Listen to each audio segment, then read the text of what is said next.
So you want to know how to incorporate supporting elements with a talking head? I got you. MrTech.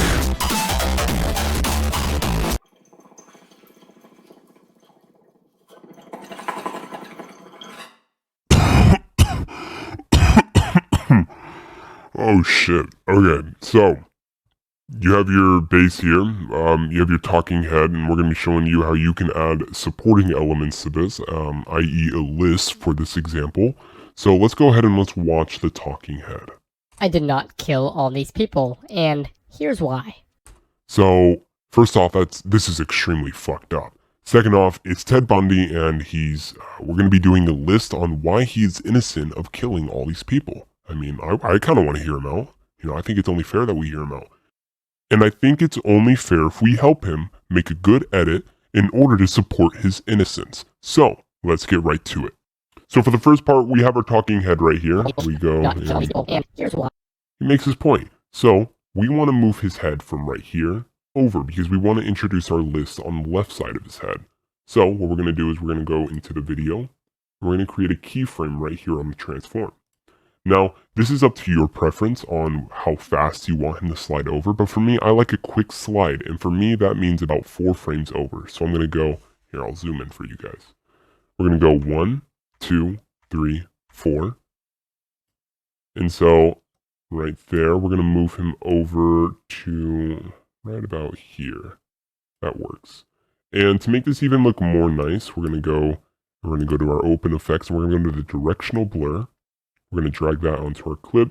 We're going to go to the effects, directional blur. We're going to drop the blur strength all the way down to 0 because we haven't applied anything yet. And we're going to change this to 180 since he is moving from left to right on a symmetrical plane, i.e. a 180 degree angle.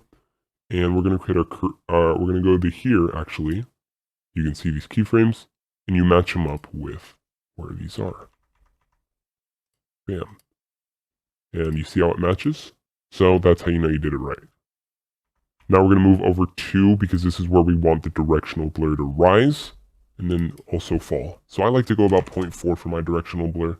And as you can see, it looks pretty cool. Now another thing that you can do to make this even look nicer is you can go to your position and you can go ease out and then ease in. That looks even smoother. So now that we have moved his head over, we need to introduce our list right on the left side. So you need to figure out how many text boxes you want to use to accomplish this. For me, this is going to be about 4 text boxes. So we're going to go over to our titles and we're going to go to text plus, And you can drag this down. And we need to create 4 copies of it. So, I mean, you could drag it out 4 times, but an easy shortcut that you can do is you can press Alt and right click and it'll move it up. And 4. So now you can go and do some customization real quick to figure out the size of the text, the font of the text, if you want to do a drop shadow, if you want to do, some fancy things to it. I'll be right back. So now I have my text effects and everything that I wanted to do with it. The font, I like the font that's on it. The Microsoft Himalaya looks pretty nice. So the next thing I'm going to do is I already did this part, but I'm going to show you what I did for this part.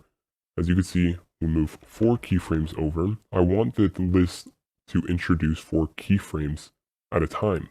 So what I did is I did 1, 2, 3, 4, 2, 3, 4, 1, 2, 3, 4, and that'll be for all 4 of the texts. So it'll come in like bam, bam, bam, bam. That's how I want it to look. So the next part that we got to do is we got to figure out how much spacing we want to do between the Y levels right here. So for this Y level, I'm going to go in here, and I already figured this out, but I'm going to type it in. I'm going to go 295, and I want there to be equal spacing between all of them. So for this one, I'm going to go 95. As you can see, I did a drop of about 200 for each one. So we're going to go actually all the way to here so that we can see all of them. This one will go -105. And for this one, we'll go -305. And so, bam, there's all 4 of those. Now we just got to figure out the X values and how we want them to come in. So for these, I already figured out my X value. So I'm going to go ahead and I'm going to make a keyframe right here. I'm going to move this to -1405. So it's going to be moving to the left, out of range over here, that you can't see it. So now I'm going to go 1, 2, 3, 4. I'm going to create another keyframe, and I'm going to do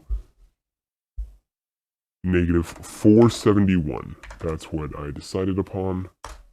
So it ends up right there, and you're just going to do the same thing for each one. So now when you have all your text effects and all the editing that you want to do to the text done, you can go to your text and go to, and we're going to do the same thing that we did to the head. We're going to make the ease out on the first keyframe and the ease in on the second keyframe.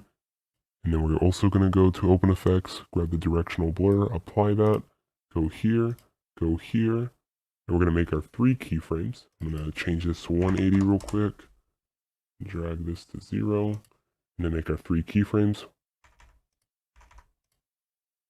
And then we'll go to the middle one, make this 0.4, and bam, we'll do that to the rest of these 3. And so when you are done, you should be able to have something that looks like this. I did not kill all these people, and here's why. Bam. And that's MrTech.